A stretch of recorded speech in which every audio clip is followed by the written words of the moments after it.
now we're ready to take off. We're in Las Vegas and we're hitting the road. The first stop's going to be a TA truck stop here in about 9 miles. I get a little fuel. And then we'll take off from there and head down towards Calexico, California. Yeah, road closed here. In 700 feet, turn left on West Oakland Boulevard and then turn left in 650 feet.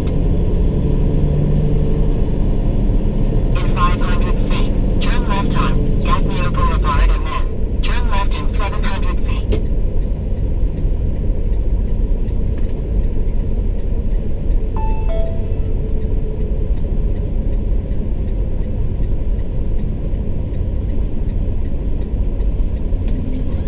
Isn't this more fun than ever?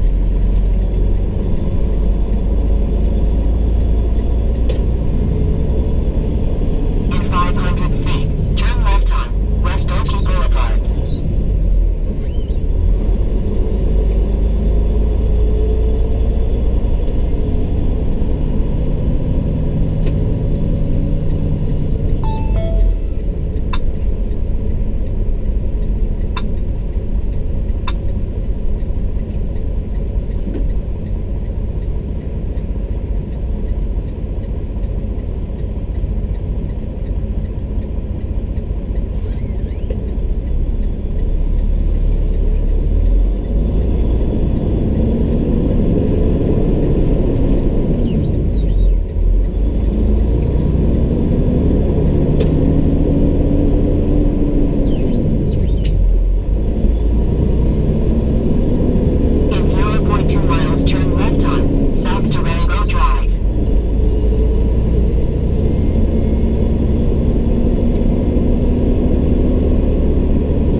This is the intersection right there by the backyard.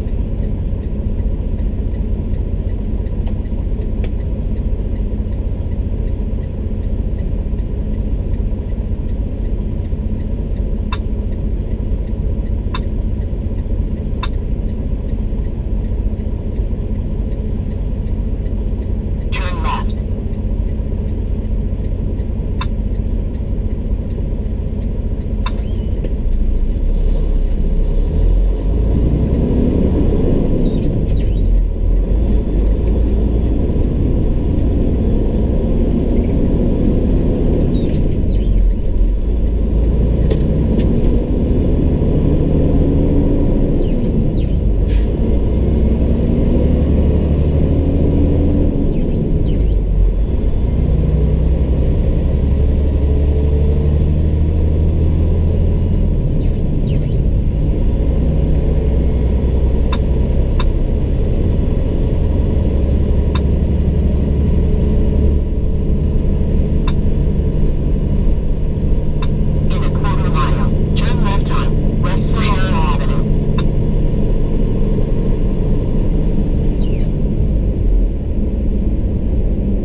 after the interview started, Bambi, he said, began describing in detail a feud within her family.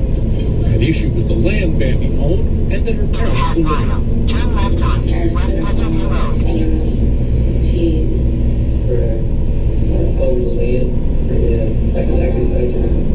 According to Humphreys, Bambi and Diane argued over who should control that property.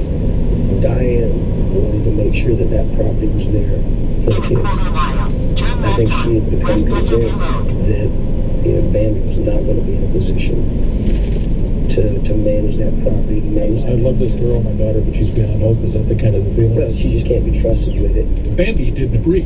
She wanted the property back. Had a lot of anger about that.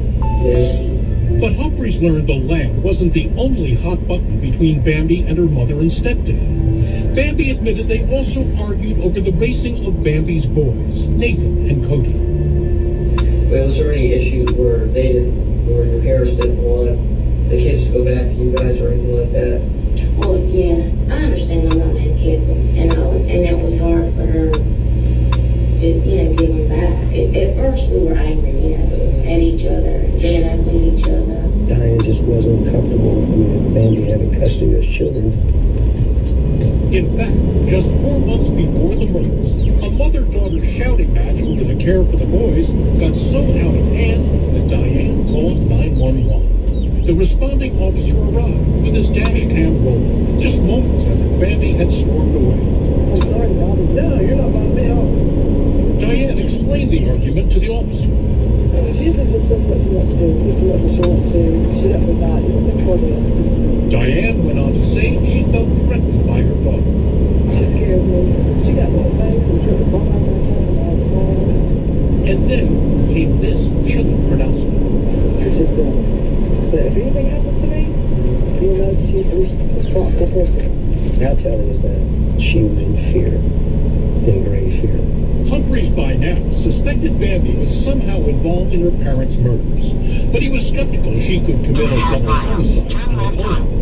So the prosecutor turned his attention to Bambi's boyfriend, Rick Gagnon. He's aligned with Bambi. He was extremely faithful to Bambi. And according to Humphreys, willing to do anything for her. You got the daughter and the boyfriend who seem to be in some sort of conspiracy, the theory goes? Well, an agreement to accomplish a goal. The alibi Bambi and Rick gave detectives that they were at home during the hours leading up to the murders was difficult to prove. Each gave the other as a witness. Just that we were at home. You know, Rick was there, I was there, my boys were in the other room. The prosecutor began to wonder, could those mysterious blood droplets at the crime scene be linked to Rick and Bambi? DNA results did not come back. We didn't know You know whose was, but you knew somebody else was in the house. We didn't know it could have been Richard Gagnon. While Humphreys waited for those results, he obtained a search warrant and took another look at some of Rick and Bambi's belongings, including their shoes. There's blood on the shoe. What did the lab analysis say about that? It was Charles blood. The prosecutor didn't buy Rick's story about having stepped in blood while looking for Bambi's mother's car keys. Detectives also found what they thought was blood on one of Bambi's boots. So now you have two persons of interest, fair to say? Oh, no question. 10 days after the murders, Humphreys asked both Rick and Bambi to take polygraph tests. Both agreed, and both showed deception. Rick Gagnon in particular showed deception. Police then sat both Rick and Bambi down in separate rooms for another round of questioning. This time, the gloves were off. Are you wrongly charged with something? Are you charged with anything? I didn't do it. They hoped for a confession, or at the very least, In a that half she would give mile, up turn Rick. right on She didn't West agree. Tropicana Avenue. No, I'm not going to be charged because I didn't do anything. We do.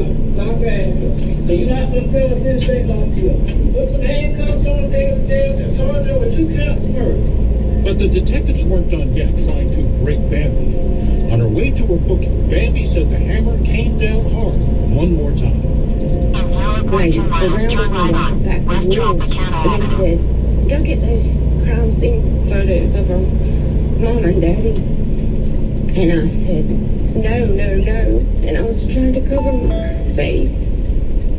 And he was pulling my hands over my face. And he said, you did this, you. Detectives said the same thing to Rick Gagnon.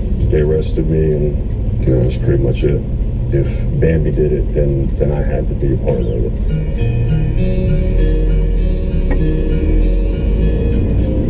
So there it was, a daughter and her boyfriend, partners in love and suspected of murder. The alleged motive was basic: get the deed to the land and resolve the custody issue of the boys in one bloody rampage. Horry County could sleep easier at night with case closed. But was it case solved? Coming up, a new family feud breaks out between Bambi and her sons. I had a lot of people in my family. She did it. I resented her. I hated her. When Dateline Extra continues. If you can't be in Memphis for Elvis Week, join tens of thousands of global Elvis radio fans live from Graceland.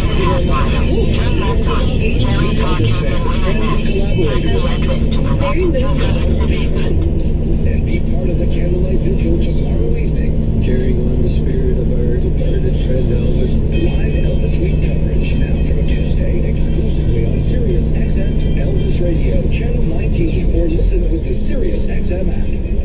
Whether it's getting a new credit card or being approved for that new car or home, lenders judge you based on your credit score. Unfortunately for many of us, life happens. Divorce, medical bills, loss of job, or sometimes just bad decisions that can hurt our good credit.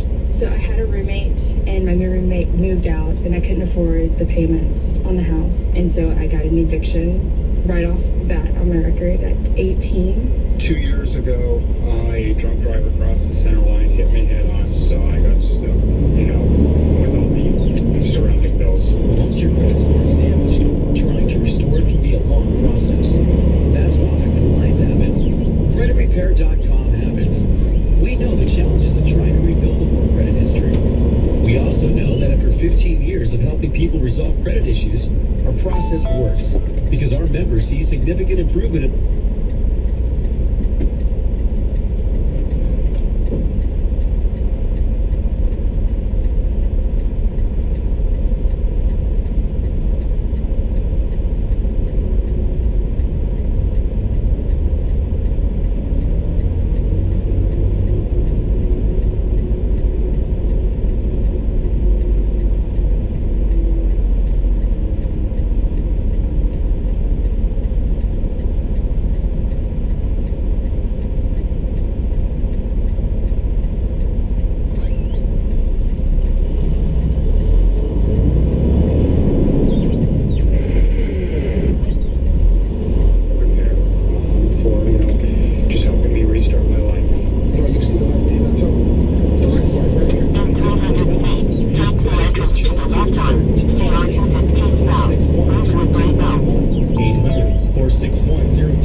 We killed him.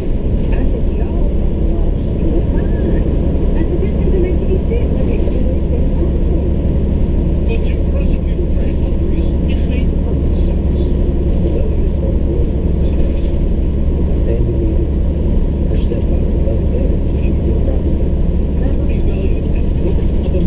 Cajun girl driving that slow car.